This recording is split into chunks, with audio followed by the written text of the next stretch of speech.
ذلك الكتاب لا ريب فيه هدى للمتقين. أعوذ بالله من الشيطان الرجيم.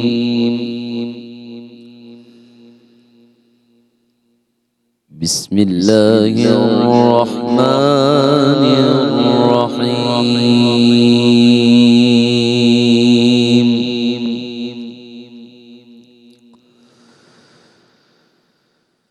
أو كالذي مر على قرية وهي خاوية على عروشها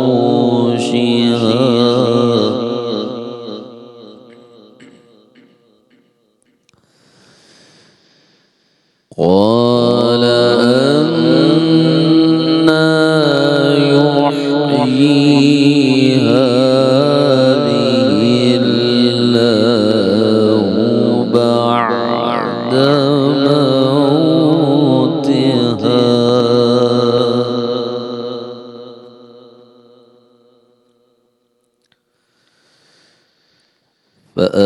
فأماته الله 100 عام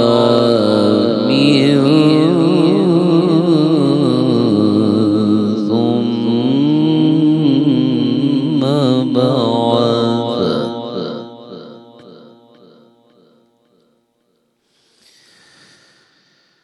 قال أنى يحيي هذه الله بعد موتها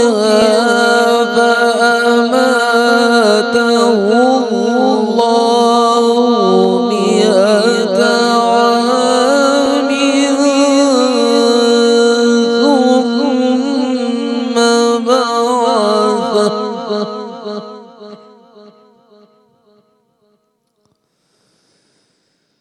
قال كم لبثت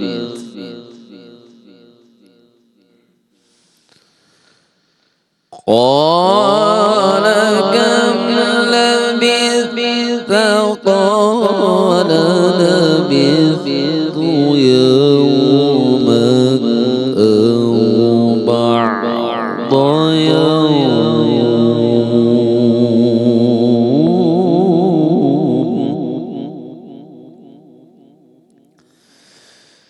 قال بل لبثت 100 عام فانظر إلى طعامك وشرابك لم يتسنه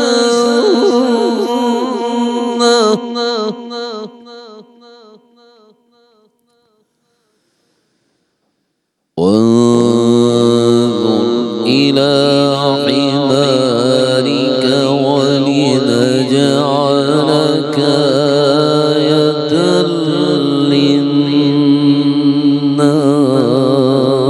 للناس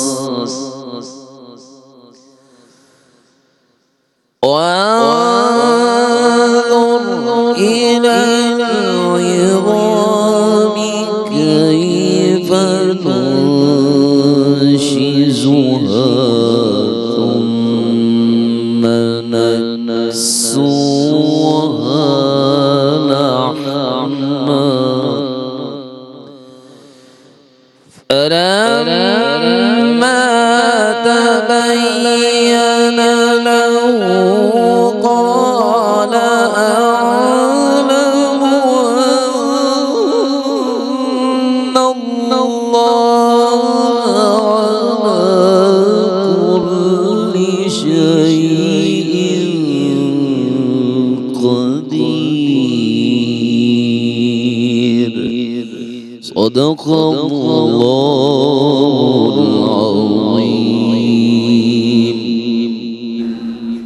نحمده ونصلي ونسلم على رسوله الكريم اما بعد فاعوذ باللہ من الشیطان الرجیم بسم اللہ الرحمن الرحیم۔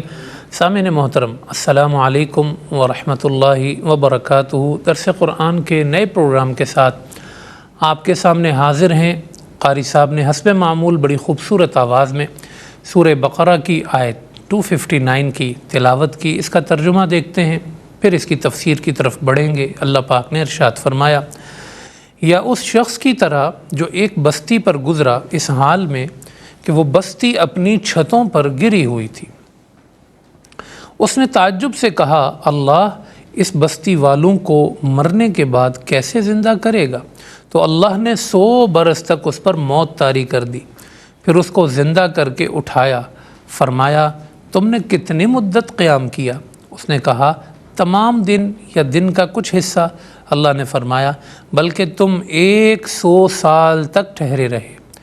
پس تم اپنے کھانے اور پینے کی چیزوں کو دیکھو جو اب تک سڑی یعنی بدبودار نہیں، اور اپنے گدھے کو دیکھو، اور تاکہ ہم تمہیں اپنی قدرت کی نشانی بنائیں، اور ان ہڈیوں کی طرف دیکھو ہم کس طرح ان کو ملا کر جوڑتے ہیں، پھر انہیں گوشت پہناتے ہیں۔ پھر جب ان پر موت کے بعد زندہ ہونا منکشف ہو گیا تو انہوں نے کہا، میں یقین رکھتا ہوں کہ بے شک اللہ ہر چیز پر قادر ہے۔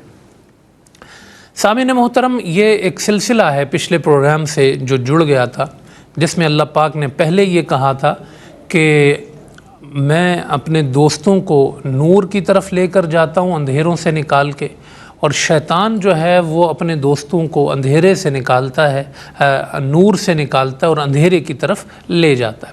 اس کی اللہ نے 3 مثالیں بیان کی کہ اللہ اپنے دوستوں کو کیسے روشنی دکھاتا ہے، کیسے قدم قدم پہ ان کی مدد کرتا ہے، کیسے ان کے لیے روشنی پیدا کی جاتی ہے، اور کس طرح جو ہے وہ شیطان اپنے دوستوں کو لے جاتا ہے۔ اس کی ایک مثال جو ہے وہ بیان کر دی گئی تھی، یہ سمجھے کہ اس کی دوسری مثال ہے، اور یہ واقعہ یہاں پر بیان کیا گیا ہے حضرت عزیر علیہ السلام کا، ایک ایسے شخص کا کہ جن کا گزر ایک بستی پر ہوا تھا۔ او کالذی مر علی قریۃ، ایک بستی پر ان کا گزر ہوا تھا، اور وہ بستی اپنی چھتوں پر گری ہوئی تھی۔ 1-2 لفظوں کی یہاں میں وضاحت کر دوں۔ ایک لفظ یہاں پر آیا خاویہ، یہ خوا یخوی ضرب یضرب سے خا واو اور یا اس کا مادہ ہے، جس کے معنی ہوتے ہیں کھوکھلا ہونا۔ خاویتن کھوکھلا ہونے والی، اس میں فاعل کا صیغہ ہے۔ اچھا، جو چیز کھوکھلی ہو جاتی ہے نتیجتاً وہ گر جاتی ہے، تو اس لیے اس کا معنی نتیجے کے اعتبار سے کیا کہ گری ہوئی تھی اپنی چھتوں پر۔ خاویتن کے معنی بنیادی کھوکھلے پن کے ہیں، پھر کہا کہ گری ہوئی تھی اپنی چھتوں پر۔ اچھا، یہ جو فرمایا کہ اپنی چھتوں پر گری ہوئی تھی، یہ کیوں کہا؟ یعنی اس سے مراد یہ تھی کہ پہلے جب گرنے کی باری آتی ہے تو پہلے چھت گرتی ہے، اور پھر چھت کے اوپر دیواریں گرتی ہیں، تو اس لیے فرمایا کہ وہ بستی جو ہے اپنی چھتوں پر گری ہوئی تھی، اس لیے یہ تعبیر اختیار کی گئی۔ اچھا، آگے چل کے ایک اور لفظ آئے گا کھانے پینے کے لیے، لم یتسنہ، تو اس کا جو مادہ ہے سین نون نون ہے، تو جب یہ نفی جہد میں گیا تو نفی جہد بلم میں گیا تو لم یتسنن ہو گیا، پھر جو اس میں دوسرا نون ہے وہ ہاں سے بدل دیا گیا تو یہ لم یتسنہ رہ گیا، جس کے معنی ہیں بدبو کے، تو یعنی اس کھانے میں کوئی بدبو پیدا نہیں ہوئی تھی، اس لیے فرمایا لم یتسنہ۔ خیر، یہ 1-2 لفظوں کی میں نے وضاحت کی۔ یہ واقعہ ہے حضرت عزیر علیہ السلام کا۔ اب حضرت عزیر علیہ السلام اس واقعے کے جو ہے مرکزی کردار ہیں، تو حضرت ابن عباس رضی اللہ تعالیٰ عنہ اور بہت سارے تابعین کا قول ہے کہ یہ حضرت عزیر علیہ السلام تھے جن کا واقعہ یہاں پر بیان کیا گیا ہے۔ حضرت عزیر علیہ السلام جو ہیں، یہ اس مرحلے پر آپ سمجھیں کہ یہ جو جس بستی کی بات کی جا رہی ہے یہ بیت المقدس کے پاس یروشلم کا علاقہ ہے، اور یہ اس وقت کی بات ہے کہ جب بخت نصر نے، جو ایک بادشاہ تھا پوری دنیا پر جس نے حکومت کی اور عراق سے اس کا تعلق تھا، اس نے جو ہے وہ حملہ کیا فلسطین پر، یروشلم پر، اور یہاں پر 12 لاکھ یہودی آباد تھے۔ عراق اور فلسطین کی جو جنگ ہے یہ ہمیشہ رہی ہے، تقریباً کم از کم 2500 سال پرانی یہ دشمنی ہے۔ تو اس نے حملہ کیا، 6 لاکھ یہودیوں کو اس نے قتل کیا، اور 6 لاکھ لوگوں کو قیدی بنایا اور قیدی بنا کے انہیں عراق لے کر گیا. کیا حالت ہوئی ہوگی. اور کہتے ہیں بخت نصر نے یروشلم، فلسطین اور اس علاقے کو، بیت المقدس کو، اس نے اتنا جو ہے وہ تباہ و برباد کیا کہ 2 اینٹیں بھی ساتھ اس نے جڑی ہوئی نہیں چھوڑی. یعنی ایک ایک اینٹ اس نے الگ کر دی، تباہ و برباد کر دی اس نے ہر چیز کو. اور 6 لاکھ لوگوں کو وہ قیدی بنا کر گیا ہے. اور اس وقت جو ان کا فرسٹ ٹیمپل کہلاتا ہے بیت المقدس میں، وہ بھی جو ہے جس کے نیچے تابوت سکینہ بھی تھا، اور ان کے ربی اور جو پادری تھے وہ بھی اس وقت وہاں پر موجود تھے. اس نے اس کو بھی ڈھایا فرسٹ ٹیمپل کو. تو کہتے ہیں کہ تابوت سکینہ اس کے نیچے ہی دفن ہو گیا، اور ربی وغیرہ بھی جتنے تھے وہ سب جو ہے اسی کے نیچے آ گئے. تو ہر چیز کو تباہ و برباد کرنے کے بعد وہ وہاں سے چلا گیا، اور یہ 12 لاکھ لوگ جو ہے وہ اس سے متاثر ہوئے. اور پھر اس بستی پر وہاں سے گزر ہوا حضرت عزیر علیہ السلام کا. او کالذی مر علی قریۃ وہی خاویۃ علی عروشہا، یا اس کی مثال لو. اب اس مثال میں اللہ پاک یہ بیان کرنا چاہتا ہے کہ مرنے کے بعد اٹھنے کی حقیقت کیا ہے. تو فرمایا کہ وہ حضرت عزیر کا گزر ہوا اس بستی پر جس کی جو اپنی چھتوں پر گری ہوئی تھی. قال انا یحیی ھذہ اللہ بعد موتہ. اب اس بستی کو دیکھنے کے بعد حضرت عزیر کی ایسی ایک خیالوں میں وہ چلے گئے، اور ایسا ان پر ایک کیفیت طاری ہوئی کہ تعجب اور حیرت کے مارے جو ہے ان کی زبان سے یہ جملہ نکلا کہ اللہ اس بستی کو ختم ہونے کے بعد دوبارہ کیسے زندہ کرے گا. یہ کوئی انکار کے طور پہ نہیں تھا، یہ نبیوں کا ایک جو ہے وہ اللہ کا ان کے ساتھ ایک تعلق ہوتا ہے کہ اللہ پاک ان کو سیر کراتا ہے، یعنی ان کو وہ چیزیں مشاہدہ کراتا ہے جو عام آدمی کو نہیں دکھاتا. جو سورۃ التکاثر میں بیان کیا گیا ہے، علم الیقین سے عین الیقین تک پہنچنا. ایک تو صرف علم اور نالج کی بات ہوتی ہے، ایک آنکھوں دیکھا حال ہوتا ہے. تو اللہ نبیوں کو آنکھوں دیکھی چیزیں دکھاتا ہے. تو یہ اس مرحلے کی پھر کوئی بیس بنتی ہے. تو یہاں ان کی زبان سے نکلا کہ اللہ کیسے زندہ کرے گا. تو اللہ پاک نے پھر وہ پروسیس حضرت عزیر علیہ السلام پر کشادہ کر دیا اور اس مرحلے سے ان کو گزارا. فَأَمَاتَهُ اللَّهُ مِئَةَ عَامٍ ثُمَّ بَعَثَ. تو اللہ نے انہیں موت دی 100 سال تک. ثُمَّ بَعَثَ، پھر 100 سال بعد اٹھایا. یعنی آپ یہ سمجھیں کہ صبح کے وقت یہ سوئے تھے صبح کی روشنی میں، اور جب آنکھ کھلی ہے 100 سال کے بعد تو شام کا وقت تھا، سورج ڈھل رہا تھا. تو اللہ نے پوچھا کہ اے عزیر کتنی دیر سوئے رہے؟ تو ان کو یہی لگا کہ صبح سویا تھا تو شام اٹھا ہوں. تو کہا 1 دن یا اس سے بھی کم میں سویا ہوں. تو مرنے کے بعد پھر یہ کیفیت ہوتی ہے. تو ثم بعث قال کم لبثت قال لبثت یوما او بعض یوم. اللہ نے کہا قال بل لبثت 100 عام، آپ 100 سال تک سوتے رہیں. اور پھر اللہ کی قدرت کا منظر دیکھیں. فانظر الی طعامک و شرابک لم یتسنہ. یہ ایک گدھے پر سوار ہو کے اپنے ساتھ انہوں نے کچھ کھانا رکھا ہوا تھا اپنے ٹفن میں، تو اس میں کچھ شربت بھی تھا، کچھ مشروب بھی تھا اور کچھ کھانے کی چیز بھی تھی. وہ جو کھانا تھا وہ 100 سال بعد بھی تر و تازہ تھا. شربت ٹھنڈے کا ٹھنڈا تھا اور کھانا گرم کا گرم تھا. لم یتسنہ، اس میں کوئی جو ہے وہ سڑنے کی کیفیت نہیں تھی، بدبو کی کیفیت نہیں تھی. لم یتسنہ. اور دوسری طرف وانظر الی حمارک، ذرا دیکھیے اپنے دراز گوش کی طرف، گدھے کی طرف. اس کی کیفیت کیا تھی کہ وہ سفید ہڈیاں اس کی چمک رہی تھی اور لگ رہا تھا کہ اس پہ 100 سال گزرے. تو ایک ہی جگہ ہے، ایک سائیڈ پہ کھانا رکھا ہوا ہے اور ایک سائیڈ پہ گدھا کھڑا ہے. گدھے کی ہڈیاں چمک گئی، کھانا گرم کا گرم ہے. یہ ہے میرے رب کی قدرت. لم یتسنہ وانظر الی حمارک ولنجعلک آیۃ للناس وانظر الی العظام. اور پھر اللہ پاک نے کہا کہ اے عزیر دیکھیے ذرا، آپ نے خود بھی موت کا مزہ چکھا اور اس گدھے کا بھی آپ نے منظر دیکھا کہ یہ کیسے ہڈیاں اس کی چمک گئیں، سفید ہو گئیں، پڑے پڑے یہاں پر 100 سال بیت گئے اس کے اوپر. تو اب دیکھیں کیف ننشزھا ثم نکسوھا لحما، ہم جو ہے وہ کیسے ان ہڈیوں کو جوڑیں گے، اس کا ڈھانچہ بنائیں گے اور پھر کیسے اس پر گوشت چڑھائیں گے۔ یہ سارا منظر اللہ پاک نے حضرت عزیر علیہ السلام کو دکھایا۔ فلما تبین لہ، یہ سارا منظر، یہ عین الیقین تک وہ پہنچے جب، تو کہا کہ قال اعلم ان اللہ علی کل شیء قدیر، میں جانتا ہوں کہ اللہ ہر چیز پہ قادر ہے۔ تو حضرت عزیر علیہ السلام کو مرنے کے بعد اٹھنے کا جو منظر ہے، یہ قرآن کریم میں بڑی قوت سے بیان کیا جاتا ہے۔ اصل بات ہی یہی ہے کہ مرنے کے بعد اٹھنا ہے، یہ سب سے بنیادی عقیدہ ہے 3 عقائد کے اندر، توحید، رسالت اور مرنے کے بعد اٹھنا، اسی پر بیس ہے سارے عقائد کی، اس لیے اس کو بڑی قوت کے ساتھ قرآن بیان کرتا ہے۔ آپ یہاں دیکھیں، یہ سارا منظر جو دکھایا گیا اور بتایا گیا حضرت عزیر علیہ السلام کو، دنیا کو یہ بتانا تھا کہ مرنے کے بعد اٹھنا ہے۔ اب وہ جو تاریخ ہے یہود کی کہ وہ بخت نصر کے 6 لاکھ آدمی قتل کرنے کے بعد اور پھر 6 لاکھ لوگ قیدی بنانے کے بعد پھر جو ہے ایران کی خسرو بادشاہ نے جو ہے وہ حملہ کیا عراق پر اور وہاں سے یہودیوں کو نجات دلائی، یہودی پھر واپس آئے اپنی اس بستی میں، انہوں نے اس بستی کو آباد کیا۔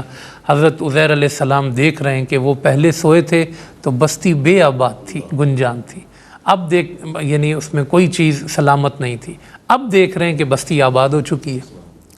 تو اب یہودیوں نے اس کو آباد کیا، پھر اس کو یہ نقیب بنے حضرت عزیر علیہ السلام، یہ جو ہے وہ تورات کے حافظ تھے، اور اس عرصے میں تورات جو ان سے اس تباہی اور بربادی میں ختم ہو گئی تھی، انہوں نے پھر دوبارہ وہ تورات لکھوائی، اور اب وہ جب بستی میں پہنچے ہیں تو ان کے بیٹے ان سے عمر میں کم لگ رہے ہیں، کیونکہ یہ تو 100 سال بعد اٹھے، پوتے ان سے بڑے لگ رہے ہیں، اور یہ جو ہے انہوں نے پھر کہا کہ میں عزیر ہوں، اور ان کو پہچانا گیا، اور پھر جو ہے وہ یہ وہاں نقیب بنے، انہوں نے دوبارہ وہ روشنی پیدا کی، اور یہ روشنی کے نمائندے تھے۔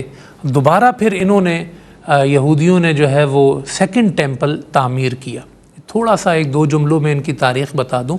بخت نصر نے 1st ٹیمپل تباہ کیا، پھر انہوں نے 2nd ٹیمپل وہ عمارت وہاں پہ بنائی، وہ جو ہے رومن بادشاہ ٹائٹس نے اس کو بھی گرا دیا تھا بعد میں۔ اس کے بعد اب 2000 سال ہو گئے ان کا وہ 2nd ٹیمپل بھی گرا ہوا ہے، وہاں اب مسجد اقصیٰ بنی ہوئی ہے۔ اب ان کا جو پلان ہے اس وقت دنیا میں وہ 3rd ٹیمپل بنانا ہے، اور وہ مسجد اقصیٰ کو مسمار کرنے کے بعد ہوگا۔ یہ کسی دن اعلان کر دیں گے کہ اچانک دھماکہ ہوا اور مسجد اقصیٰ ختم ہو گئی اور اب وہاں یہ ان کے منصوبے میں شامل ہے۔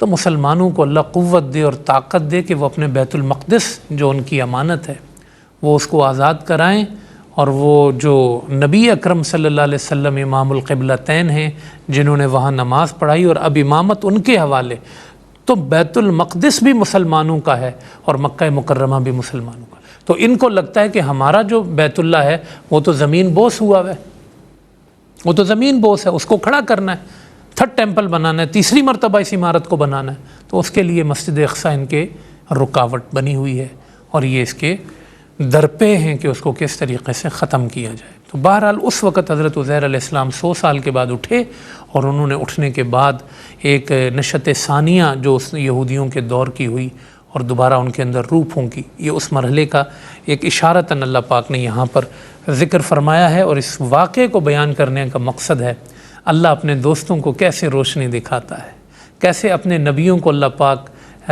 جو ہے وہ علم الیقین سے عین الیقین کی طرف لے کر جاتا ہے۔ جو چیزیں لوگ نہیں دیکھ سکتے اللہ اپنے نبیوں کو دکھاتا ہے، یہ ان کے نبیوں کی شان بھی ہے، معجزہ بھی ہے، قوت و طاقت بھی ہے جو اللہ پاک انہیں عطا فرماتا ہے۔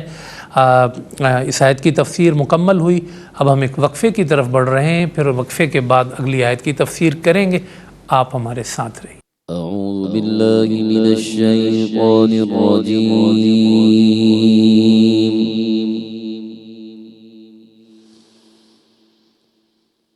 بسم الله الرحمن الرحيم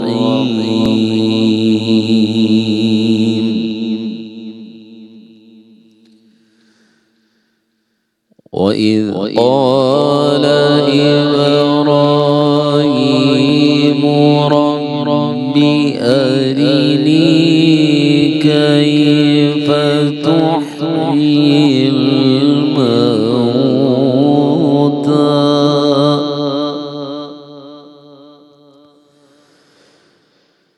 قال أولم تؤمن قال بلى ولكن ليطمئن قلبي قال فخذ أربعة من الطير فصرهن إليك ثم اجعل على كل جبل منهن جزءا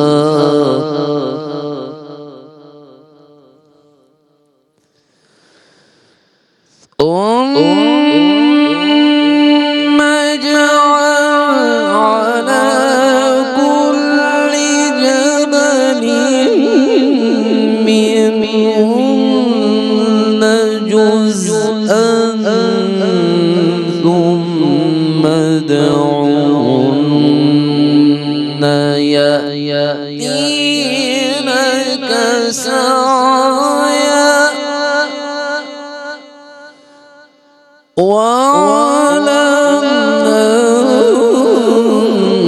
أن الله عزيز حكيم صدق الله العظيم. خوش آمدید سامعین و ناظرین، وقفے کے بعد ایک مرتبہ پھر آپ کے سامنے حاضر ہیں. حسب معمول بڑی خوبصورت آواز میں قاری صاحب نے سورہ بقرہ آیت نمبر 260 کی تلاوت کی ہے. پہلے اس کا ترجمہ دیکھتے ہیں، پھر اس کی تفسیر کی طرف بڑھیں گے. اللہ پاک نے ارشاد فرمایا، اور یاد کیجئے جب ابراہیم نے کہا اے میرے رب مجھے دکھا تو مردوں کو کس طرح زندہ کرے گا. اللہ نے فرمایا کیا آپ کو یقین نہیں؟ عرض کیا کیوں نہیں؟ مگر تاکہ میرا دل مطمئن ہو جائے.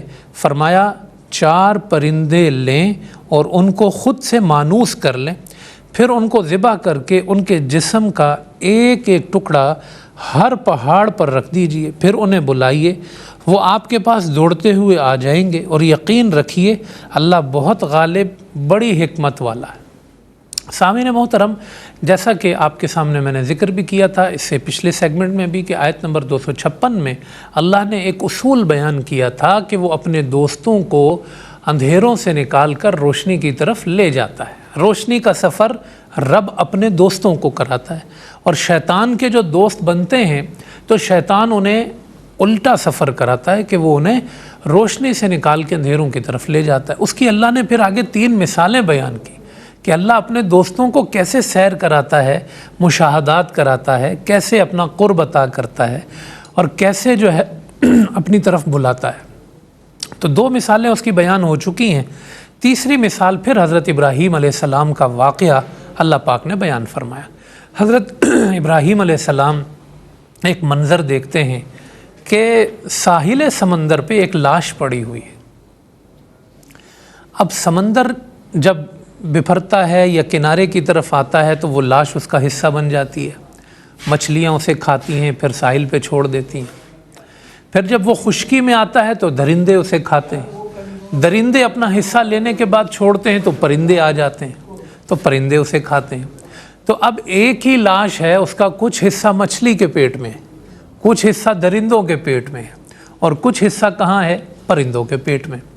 تو اب حضرت ابراہیم علیہ السلام اپنے رب سے کہتے ہیں ربی ارینی، اے رب مجھے دکھا، یہ پروسیس دکھا، یہ منظر دکھا، کیف تحیی الموتى، تو مردوں کو کیسے زندہ کرتا ہے. کیا منظر ہوگا؟ جسم ایک ہے، اس کا ایک ٹکڑا کہاں سے آ رہا ہے، ایک ٹکڑا کہاں سے آ رہا ہے، ایک ٹکڑا کہاں سے آ رہا ہے، ذرا یہ منظر مجھے دکھا تو صحیح. ارینی کیف تحیی الموتى. تو اللہ پاک نے کہا اولم تؤمن، کیا آپ کا ایمان نہیں ہے، یقین نہیں ہے؟ یہ اللہ نے کیوں پوچھا؟ اللہ جانتا تھا کہ حضرت ابراہیم علیہ السلام یقین رکھتے ہیں، مانتے ہیں اس بات کو، بلکہ اللہ پاک نے تو قرآن کریم میں یہ بھی ارشاد فرمایا کہ ابراہیم تو اول دن سے ہی ہمارے ماننے والے مومن ہیں۔ لیکن اللہ نے یہ سوالیہ انداز اس لیے اپنایا کہ پڑھنے والوں کو، سننے والوں کو یہ پتہ چل جائے، وضاحت ہو جائے، ابراہیم کو کوئی شک نہیں تھا، ابراہیم متذبذب نہیں تھے کسی چیز میں۔ اسی لیے حضرت ابراہیم کا جواب آ گیا نا، قال بلا، کیوں نہیں، ایمان تو میرا ہے، ولیکن لیطمئن قلبی، تاکہ اطمینان قلبی کی منزل کو پہنچ جاؤں، جس کی طرف میں نے اشارہ کیا تھا سورۃ التکاثر میں۔ اللہ نے بتایا یقین تو یقین ہوتا ہے، مگر اس کے 3 درجے ہوتے ہیں۔ ایک علم الیقین، آپ سن کے یقین کریں، نالج سے یقین کریں۔ ایک عین الیقین، آپ دیکھ کے یقین کریں، اور ایک حق الیقین، جو بالکل سراپا حق آپ کے سامنے واضح ہو جائے۔ تو یہ جو سفر ہے، یہ جو ارتقاء ہے اس یقین کا، یہ اللہ اپنے نبیوں کو عطا کرتا ہے۔ وَكَذَلِكَ نُرِي إِبْرَاهِيمَ مَلَكُوتَ السَّمَاوَاتِ وَالْأَرْضِ وَلِيَكُونَ مِنَ الْمُوقِنِينَ۔ اللہ نے خود کہا کہ ہم نے آسمان و زمین کے ملکوت و مملکتیں اور بادشاہتیں اور مناظر سب حضرت ابراہیم پر واضح کر دیے۔ جو کسی نے نہیں دیکھا تھا وہ ہم نے حضرت ابراہیم کو دکھایا، اس کی سیر کرائی ہم نے۔ اپنے حبیب کے لیے اللہ فرماتا ہے سبحان الذی اسری بعبدہ لیلا من المسجد الحرام الی المسجد الاقصی ثم دنا فتدلی فکان قاب قوسین او ادنی فاوحی الی عبدہ ما اوحی ما کذب الفؤاد ما رأى۔ یہ کیا ہے؟ یہ مشاہدات ہیں جو اللہ اپنے بندوں کو کراتا ہے، اپنے نبیوں کو کراتا ہے۔ تو اس مشاہدے کی جو ایک تصویر ہے، ایک واقعہ ہے، وہ اللہ پاک نے بیان کر دیا یہاں پر کہ کس طرح اللہ پاک انہیں نور کے سفر پر لے گیا، اور کس طرح ان کے جو اطمینان قلبی کی جو کیفیت ہے اس کے لیے اللہ نے سامان کیا، اور اللہ پاک نے انہیں وہ چیز عطا فرمائی۔ تو اب کیا ہوا؟ فرمایا قال فخذ اربعۃ من الطیر، آپ جو ہیں اور 4 پرندے لے لیں آپ، فسرہن الیک، اور انہیں اپنے آپ سے مانوس کر لیں۔ قرآنی الفاظ میں کتنی حکمت ہے، آپ دیکھیں، پرندے لیں، پہلے ان کو مانوس کریں، تاکہ جب وہ مرنے کے بعد زندہ ہوں گے، پہاڑوں پر رکھے جائیں گے اور زندہ ہوں گے، تو یہ نہ ہو زندہ ہونے کے بعد ادھر ادھر اڑ جائیں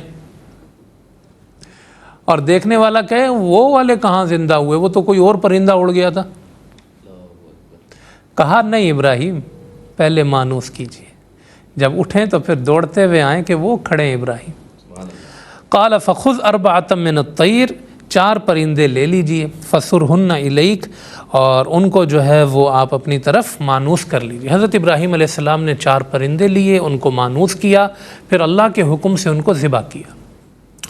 ان کا سر، دھڑ، پیر، ٹانگیں، پر سب الگ کیا، ایک قیمے کی شکل جو ہے ان کے گوشت کو دی گئی، اور پھر سارا کچھ وہ ملغوبہ سا بنا کر، قیمہ بنا کے کہا کہ اب اس کو مختلف پہاڑوں کے اوپر رکھ دیجیے۔ تو حضرت ابراہیم علیہ السلام نے ایسا ہی کیا جو ان کو حکم دیا گیا تھا۔ ثم اجعل علی کل جبل منہن جزءا، ایک ایک جز اور ایک ایک ٹکڑا الگ کر دیجیے، اور ان کو ایک ایک پہاڑ پر رکھ دیجیے۔ حضرت ابراہیم علیہ السلام نے یہ منظر پھر اپنی آنکھوں سے دیکھا کہ اللہ پاک ان سے کہتا ہے کہ ثم ادعوہن، انہیں بلائیے پھر اپنی طرف۔ تو پھر اب حضرت ابراہیم علیہ السلام پرندوں کا قیمہ رکھ کے ان کو آوازیں دے رہے ہیں۔ مثال کے طور پہ اگر مور ہے، مرغ ہے، کبوتر ہے، جو بھی ہے، تو آپ ان کو آواز لگا رہے ہیں کہ آ جاؤ، یا کوئی جو ان کی انسیت کی ایک آواز تھی، جیسے پرندوں کو بلایا جاتا ہے، اس کو مانوس کرنے والا بلاتا ہے، تو حضرت ابراہیم علیہ السلام نے ان کو بلایا۔ یأتینک سعی، اللہ نے کہا وہ دوڑتے ہوئے آئیں گے آپ کی طرف۔ تو اب آپ وہ منظر دیکھ رہے ہیں حضرت ابراہیم علیہ السلام ہیں قاری صاحب، کہ بوٹی سے بوٹی جڑ رہی ہے، دھڑ پہ سر لگ رہا ہے، اور جو ہے وہ پر لگ رہے ہیں، پیر لگ رہے ہیں، چیزیں جڑ رہی ہیں، کوئی یہاں سے آ رہا ہے، کوئی یہاں سے آ رہا ہے، ہر ایک کی فٹنگ اپنے اپنے اجزاء سے ہوئی۔ جو مثال کے طور پہ اگر کبوتر ہے تو کبوتر کے اپنے اجزاء سارے جمع ہوئے، وہ کوئی مکسنگ نہیں ہوئی. جیسے ہمارے ہاں خدا نہ خواستہ کوئی بڑا حادثہ ہو جاتا ہے، پتہ ہی نہیں چلتا کہ پاؤں کس کا ہے اور یہ بازو کس کا ہے، انگلی کس کی ہے. وہ تو پھر اپنے ایک اندازے سے آپ لیتے ہیں اور اس کو قبر کا حصہ بنا دیتے ہیں، یا اس کو آپ کچھ ٹیسٹ وغیرہ کر کے. لیکن قیامت کے دن جب اٹھیں گے نا تو یہی منظر ہوگا کہ جس کا اگر جز کہیں تقسیم ہو گیا ہے تو پھر اجزاء جو ہے وہ دوڑ دوڑ کے آ رہے ہوں گے. اور یہ منظر جو قیامت میں وقوع پذیر ہونا ہے، اللہ نے حضرت ابراہیم کو دنیا میں ہی دکھا دیا. اور یہ اللہ کیوں دکھاتا ہے نبیوں کو؟ تاکہ ان کی تبلیغ اسٹرانگ ہو جائے. اور کیونکہ وہ رب کے محبوب ہوتے ہیں نا، ان کا جو جی چاہتا ہے وہ مانگ لیتے ہیں. اللہ منع نہیں کرتا. حضرت موسیٰ علیہ السلام نے بھی کہا یا اللہ میں تجھے دیکھنا چاہتا ہوں. اللہ نے کہا میں تو دکھا سکتا ہوں، آپ دیکھ نہیں سکتے. اللہ راضی ہے دکھانے پہ. اللہ اپنے نبیوں کو منع نہیں کرتا. مردے کو زندہ ہوتے ہوئے دکھا دیجئے، دکھا دیتا ہے. تو قرآن کریم میں بہت سارے مناظر یہ بیان کیے گئے ہیں جو اس آیت میں بھی آ گیا کہ مرنے کے بعد زندہ ہونا، پرندے مرنے کے بعد زندہ ہو گئے. یہ منظر ایک منظر ہے ان مناظر میں سے جو اللہ نے اس دلیل کے طور پہ بیان کیا ہے کہ اے لوگو تم مرنے کے بعد زندہ ہو جاؤ گے، جس کا مشاہدہ کہیں نبیوں نے کیا، کہیں اور لوگوں نے دیا. آپ دیکھیں کہ ایک تو یہ پرندوں کا واقعہ ہے، اس سے پہلے حضرت عزیر علیہ السلام کا واقعہ ہے. 100 سال تک فَأَمَاتَهُ اللَّهُ، موت طاری ہوئی ان پر، 100 سال بعد وہ زندہ ہو گئے. یہ دوسرا واقعہ ہے. پھر آپ دیکھیں کہ اصحاب کہف 309 سال تک موت ان پر طاری رہی. 309 سال کے بعد وہ اٹھ گئے. اور سورہ بقرہ میں آپ نے پڑھا تھا کہ وہ جو مقتول تھا جس کے بارے میں یہ پتہ کیا جا رہا تھا کہ یہ اسے کس نے مارا ہے، تو اللہ نے فرمایا تھا کہ گائے کا ایک ٹکڑا اس پہ مارو وہ زندہ ہو جائے گا. تو وہ زندہ ہو گیا. تو یہ چوتھا واقعہ ہے قرآن کریم میں کہ مرنے کے بعد زندہ ہوا. اور ایک واقعہ ہم نے پڑھا تھا بنی اسرائیل کے کچھ لوگوں کو اللہ نے ہلاک کر دیا تھا، حضرت موسیٰ نے دعا کی تو پھر وہ دوبارہ زندہ کر دیے گئے. تو قرآن کریم میں کم از کم 5 مناظر ایسے ہیں اللہ نے بتایا ہے کہ یہ مرنے کے بعد زندہ ہو گئے تھے مختلف تواریخ میں. تو یہ کیوں اللہ بتاتا ہے؟ 2 اس میں حکمتیں ہمارے سامنے آ گئیں. ایک تو اپنے بندوں کو روشنی کا سفر کراتا ہے، جو جتنا محبوب ہو جاتا ہے اتنے اس کے پردے اٹھتے ہیں اور اللہ ان کو وہ چیزیں دکھاتا ہے جو عام آدمی نہیں دیکھ سکتا. اور دوسرا اس واقعے سے، یہ حضرت عزیر کے واقعے سے بھی اور اس واقعے سے بھی یہ بتانا مقصود ہے کہ مرنے کے بعد دوبارہ زندہ ہونا ہے. لوگ اس کا انکار کرتے ہیں. لوگ یہ کہتے ہیں کہ کیفا جو ہے وہ جیسے سورہ یاسین کے آخر میں بھی وہ کہا کہ ہڈیاں لے کر آ جاتے تھے کہ یہ ہڈیاں بھی زندہ ہوں گی. بلکہ خود حضور علیہ السلام کے پاس کتنے کافر تھے جو ہڈیاں لا کے دکھاتے تھے کہ یہ کہتے ہیں کہ یہ ہڈی زندہ ہوگی، یہ ہڈی زندہ ہوگی. اس کو وہ تسلیم ہی نہیں کرتے تھے کہ مرنے کے بعد بھی کوئی اٹھ سکتا ہے. تو قرآن کریم نے بڑی بدیع اور بڑی خوبصورت دلیلوں سے مرنے کے بعد اٹھنے کو جو ہے نا وہ زندہ کیا. کہیں پہ فرمایا کہ مَن یحیی العظام وہی رمیم قل یحییھا الذی انشأھا اول مرہ. یہ مرنے کے بعد وہ زندہ کرے گا جس نے پہلی دفعہ ان کو بنایا. تو جو پہلی دفعہ بنا سکتا ہے، جو کریٹر ہے، جو بغیر نقشے کے بغیر مثال کے بنا سکتا ہے، جو کسی چیز کو ایجاد کر سکتا ہے، تو اس کو دوبارہ رینیو کیوں نہیں کر سکتا؟ دوبارہ اس کو کیوں نہیں بنا سکتا؟ پہلے تو اس نے بنا دیا. دنیا والوں کے سامنے یہ کام مشکل ہے بغیر نقشے کے بنانا یا ایجاد کرنا، تو وہ تو یہ بھی بنا چکا ہے. تو اب تمہیں کیوں لگتا ہے کہ وہ زندہ نہیں کر سکے گا؟ تو اس طرح کی بہت ساری مثالیں ہیں جو اللہ پاک نے قرآن کریم میں صرف اس لیے دیے ہیں کہ آخرت کا جو عقیدہ اور آخرت کا جو یقین ہے اس کا استحضار رہے. وہی بندے میں تقویٰ پیدا کرتا ہے، وہی بندے میں جو ہے وہ خدا کا خوف پیدا کرتا ہے، وہی انسان کے عمل کو درست کرتا ہے، وہی انسان کو دنیا کے نظام میں عدل پیدا کرنے کی صلاحیت پیدا کرتا ہے. اور اگر آدمی کو یہ لگے کہ نہ مرنے کے بعد اٹھنا ہے، جو کرنا ہے زندگی 4 دن کی ہے کر لو، وہی کرنا ہے جو لوگ کر رہے ہیں. لوگوں کو مار بھی رہے ہیں، دھوکہ بھی دے رہے ہیں، فراڈ بھی کر رہے ہیں. ایسا لگتا ہے کہ ان کو یہ سمجھ آ گئی ہے کہ مرنے کے بعد اٹھنا نہیں ہے. تو اس لیے یہ جو سیریز تھی ان آیات کی وہ الحمدللہ مکمل ہوئی. آیت نمبر 256 سے جو شروع ہوئی تھی 260 پہ ختم ہوئی، کہ جس میں اللہ نے یہ اصول بتایا کہ وہ کیسے نور کا سفر کراتا ہے. پھر اس کی یہ 3 مثالیں اللہ پاک نے دیں. ثم ادعوہن یأتینک سعیا وعلم، اور جان لیجئے اے ابراہیم ان اللہ عزیز حکیم، اللہ بہت غالب ہے، عزیز ہے، حکیم بہت حکمت والا ہے. اس نے پورا یہ نظام عالم ایک حکمت سے چلایا ہوا.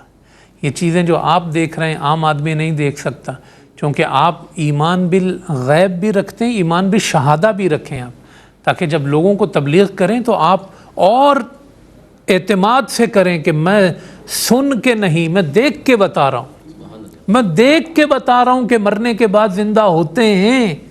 یہ نبیوں کی تبلیغ کی پاور ہوتی ہے کہ وہ چیزوں کو دیکھ کے آئے ہوتے ہیں. حضور تو اپنے رب کو بھی دیکھ کے آئے.